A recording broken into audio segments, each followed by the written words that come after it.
everyone. Today I'm going to talk about JavaScript, the bamboozling parts, and I want to talk about how JavaScript is bamboozling us every day. So before we buckle up and dive into the wonderful world of JavaScript, we got to ask ourselves, what is a bamboozle? So bamboozle, it actually is a real word, and according to one dictionary, it means to deceive, confuse, and frustrate. So I'm pretty sure that each and every one of you has been at least once bamboozled in life, but let's go through an example. Let's say you're walking up the stairs, like you're thinking about something, a recent bag or something, and then as you go up, suddenly one of your foot hits the space instead of the next step. And for a brief moment, you feel like you're gonna die. Your heart stops and you're like saying goodbye to the world, but then your foot again hits the ground. And then you feel like confused and frustrated because what happened is that your brain bamboozled you into thinking that there's an additional step at the top of that staircase. So today I want to talk about all the JavaScript features that make us feel this way. But to start with, let's talk a bit about JavaScript history to maybe it will explain the unexplainable. So, and explain why JavaScript is so special, yet still so lovable. So this man is Brendan Eich, and he is the creator of JavaScript. But please try not to look up his email and not try to caps lock him to death, because it's actually not entirely his fault. So in May of 1995, Brendan was working for a company called Netscape, and he was given a special task. He was asked to create a language that will run entirely in the browser.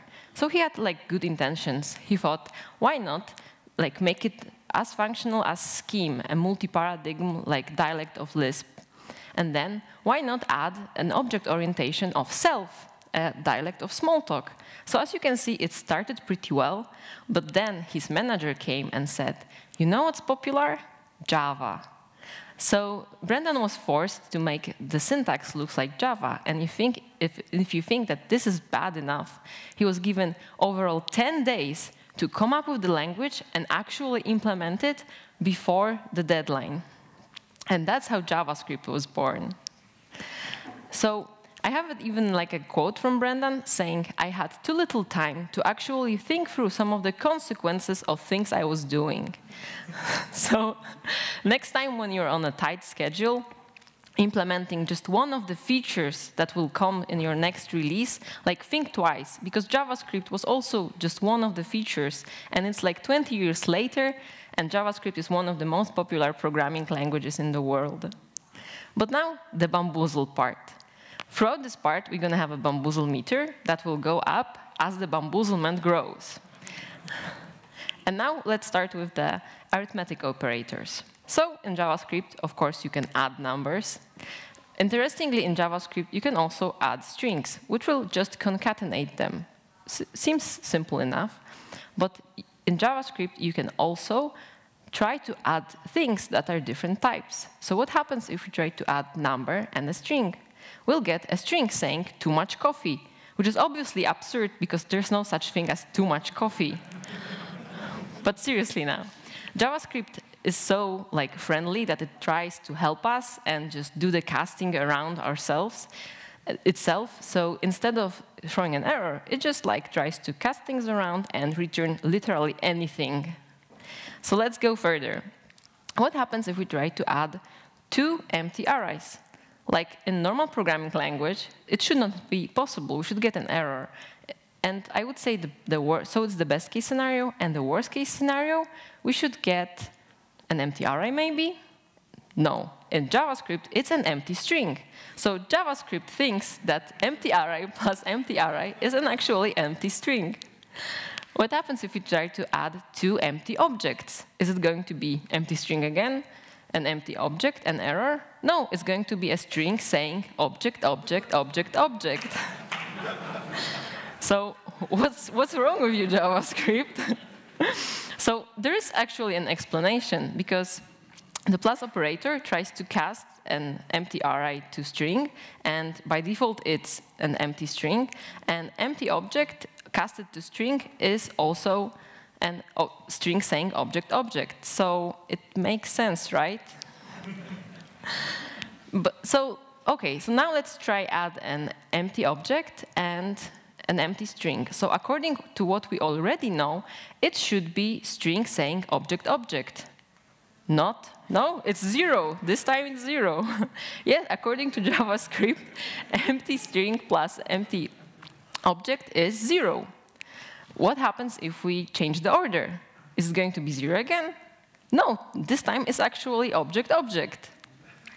What happens if we try to add empty string and an actual like empty object and a string? Is it going to be object, object bamboozle? 0 bamboozle? No, it's not a number. Which is technically correct, because an empty object plus a string is not a number, right? And what happens if we change the order again? Now it's bamboozle object, object.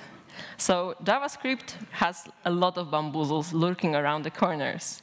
So, but maybe JavaScript can even help us like answer some questions how to live. Well, like, what happens if we try to add true plus true to booleans? Obviously, it's true. Obviously, it's 2. So what happens if we try to subtract true from false? It's -1. So what happens if we try to divide true by false? So at this point, you probably figured out that true is casted to 1 and false is casted to 0. So dividing by 0 is like illegal operation. We should get an error. Not in JavaScript. In JavaScript, you get an infinity. And yes, instead of throwing an error like any other language, there's a special property of a global object called infinity, especially for this occasion. So what happens if we try to subtract array from array, holding one element, which are numbers? Is it legal? Of course it's legal in JavaScript. It's a totally valid math for JavaScript. What happens if we try to subtract also 2 arrays, but now holding true and false? So if true is 1 and false is 0, it should be 1. No, now it's not a number again. And what happens if we try to add those 2 arrays? Is it going to be 5, or is it going to be not a number this time? It's a string.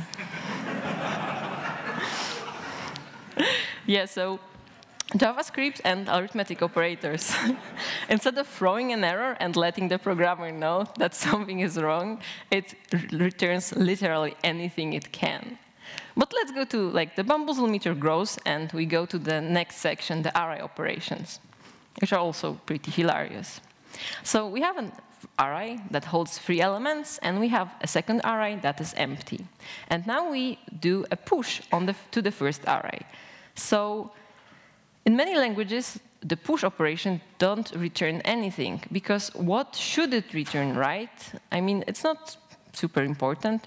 But should it be like the new array with this new element? Should it be the pushed element? What does it do?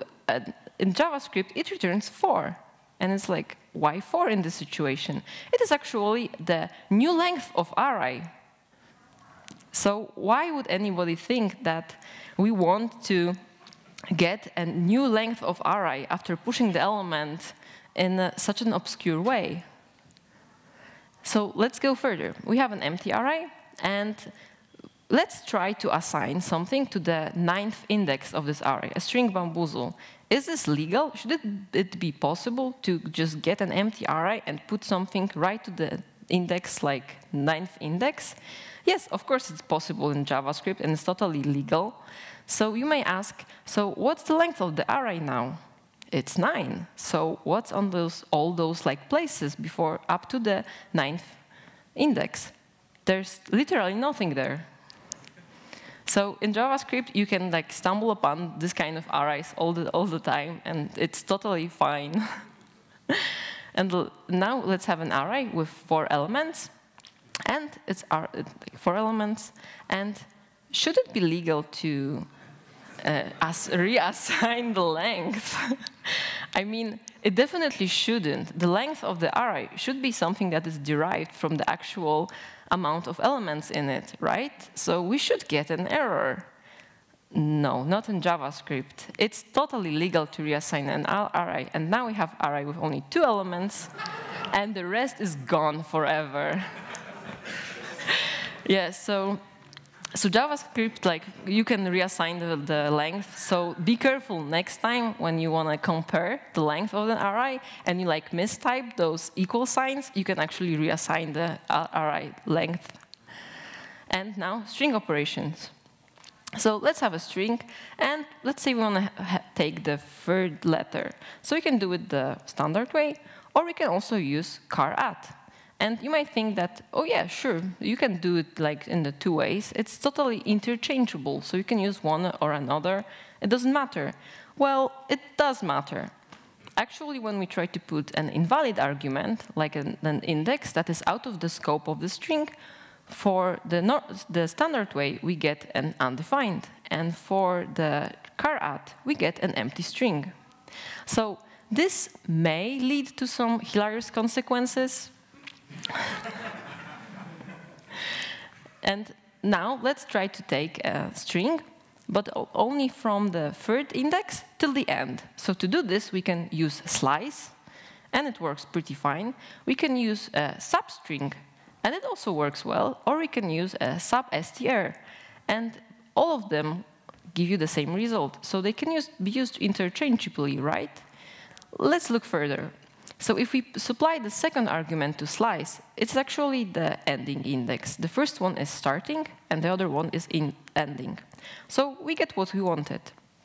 So we do the same for substring, and we get the same. But substr works differently, because the second argument, it's substr, is not the ending index. It's the actual how many characters we want to take. So, OK. Fair enough, slice works the same as substring, and substr works differently. Let's go further. Now we want to take the last 4 characters. So slice works fine, and now substring, it should work the same as slice as we thought, right? No, substring actually like gives you the whole string if you put an argument that is less than 0. And what about substr? It works exactly the same as slice this time. So what if we put the 2 arguments like the wrong way, that the starting index is bigger than the ending index? So slice gives us empty string. Substrings give us something, but what actually happened? It shouldn't be correct. So what substring actually does here, it detects that the first argument is bigger than the other, and it swipes them for you because it thinks, because it knows better, because JavaScript likes to help, and it will like fix everything, right? And substr like works as expected, takes from the 6th index 3 letters. So I'm not saying that this is necessarily wrong to have 3 functions that do sometimes the same, sometimes something different, that have very similar way. I'm just saying that this is extremely bamboozling. And trust me, I've seen all of those 3 used in our code base, and they weren't used for their special abilities. But let's go to next section, built-in mechanisms. So let's have a function that takes 2 arguments and returns an object. So we call the function, we should get an object, but we get undefined. Why did we get undefined? We didn't expect undefined. So what happened is the automatic semicolon insertion worked. So JavaScript has this mechanism that goes through your code and puts semicolons where JavaScript thinks that there should be a semicolon. So in this case, it's right here, right after return. And you might think, why did it happen? So the rule 3 of automatic semicolon insertion says that to insert semicolon if there's a new line directly after return. So you might say, OK, so how to fix it? Yeah, of course, don't leave the empty line, right, to get the object. But I'm saying that this is just one of the many rules of automatic semicolon insertions. And if JavaScript knows it's an incorrect syntax, why not throw an error and let the programmer know? Why it slams semicolons to mask the incorrect syntax? And next example, we have an arrow function that takes 1 argument and returns an object again. So we call it with a string bamboozle, and we get undefined again. Again, we did not expect undefined. We wanted an object. So so in JavaScript, you can use an arrow function, and if you want to return one thing, you can just return it. You don't need the body of the function, you don't need the return. And it works for numbers, it works for strings, for booleans, for arrays, it even works for regex expressions. But somehow, it does not work for object literals. So you might wonder, but why? So it's because JavaScript, in this particular case, thinks that the curly braces are actually the body of the function, not the object literal. So you say, fair enough, so why this doesn't throw an error then? It can't be valid JavaScript. Yes, it can. So key is something that in JavaScript is called a label, and it's actually a part of a go-to statement that only works for return, break, and continue. And value is just a string. And in JavaScript, you can leave strings lying around in the code and nothing happens. So how to fix that then? So it's easy. You just need to always remember that in case you're returning an object literal, you have to put a regular parenthesis around the object literal. So now JavaScript knows you meant an expression, not a statement. Thanks, JavaScript. And the last section, comparison. So let's say we have an array with a 0. So we want to compare x to an x. And it should be true, right? Surprise, it is true this time. No bamboozle here. But let's try to compare x to not x. This should not be true because it's like not x, right? Well, it's true in JavaScript. So what happened? We are using a So what happened is we were using the loose comparator, so only 2 equal signs. And the loose comparator is doing, with it, you can actually compare the things that are different types. And the JavaScript does the casting for you. It wants to help you. It's such a good language. It will do the casting for you. But you think, OK, we have an array and a boolean, right? So not x is already a boolean. And if we cast x to boolean, we get true. So does JavaScript think that false equals true? Not really, because loose comparison has some hilarious rules. So if you want to compare an array with a boolean, first you cast the array to string, then you cast the result to number, and then you cast the boolean to number as well. So that's why we get true here, because 0 equals 0. So what we should have done is to actually do the casting ourselves and use the strict comparator, which is 3 equal signs. Also, really easy to not change this, right? So now let's take a look at the if-else. So if-else works like that if the condition is truthy, we'll get true, and if it's falsy, we'll get false.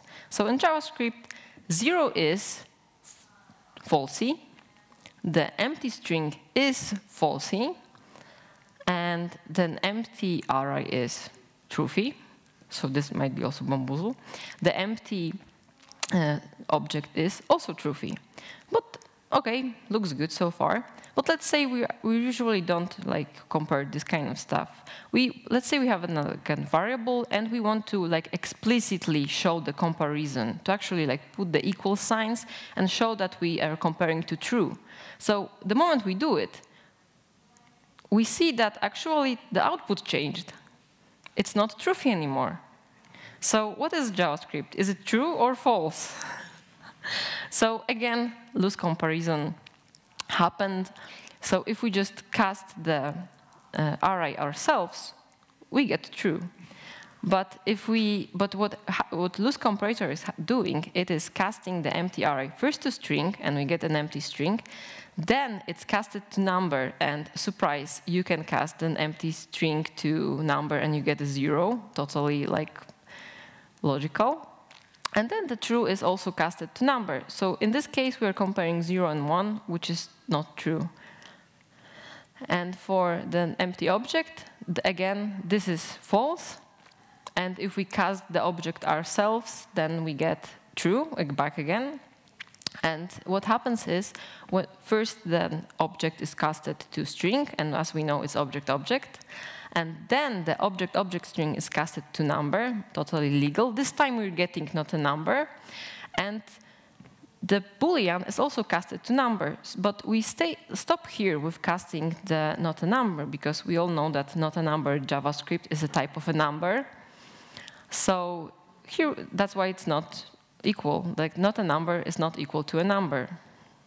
So JavaScript is trying to help us with all those casting, but what is actually bamboozling here, that you get totally different output when you try to actually compare something. If you try to explicitly compare, you get different output, and we do not expect that.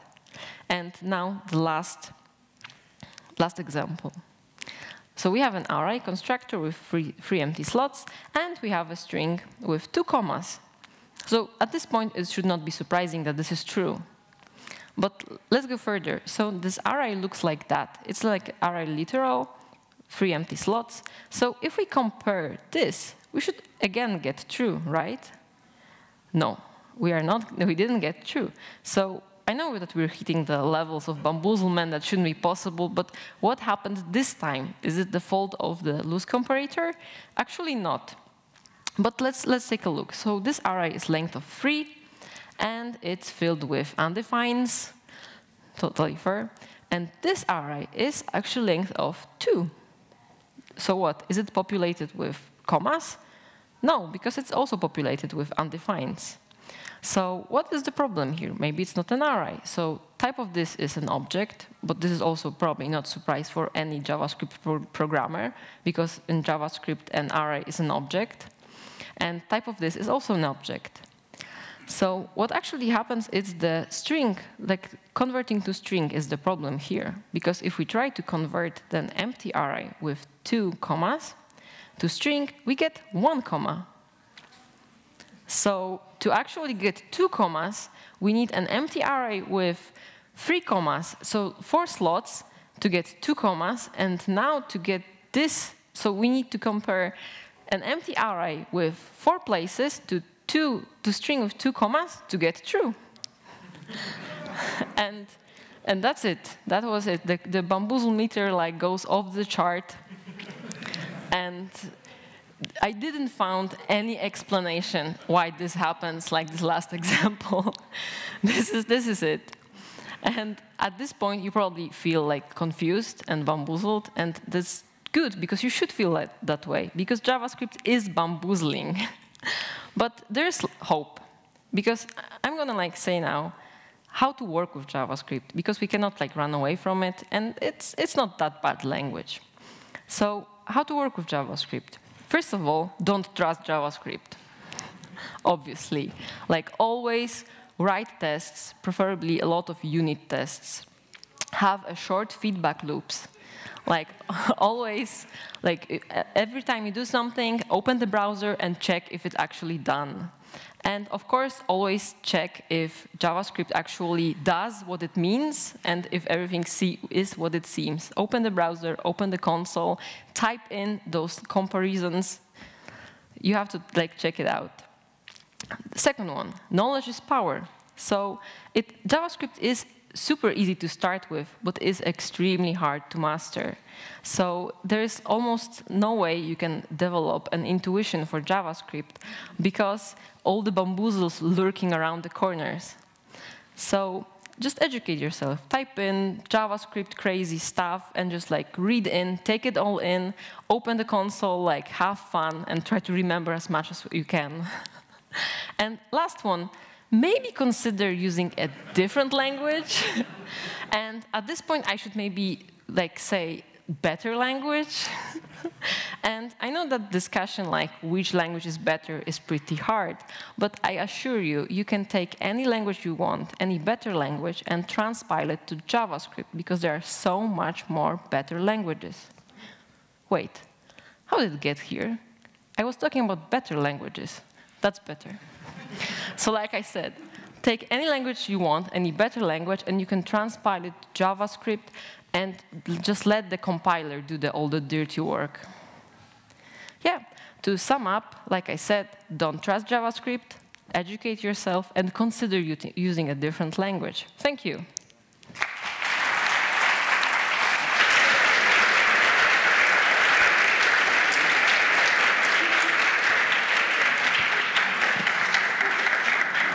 So I start with giving you this present.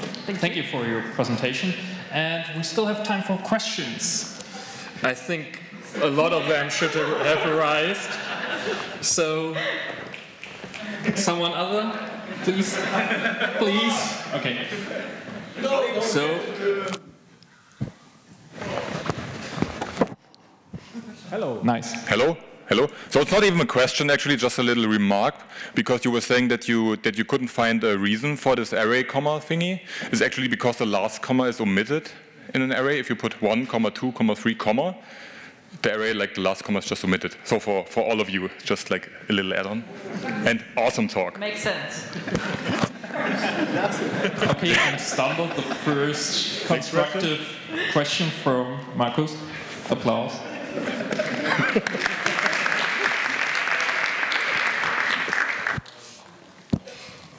Are you changing your language yourself now? No. I like being bamboozled. Okay. Thanks.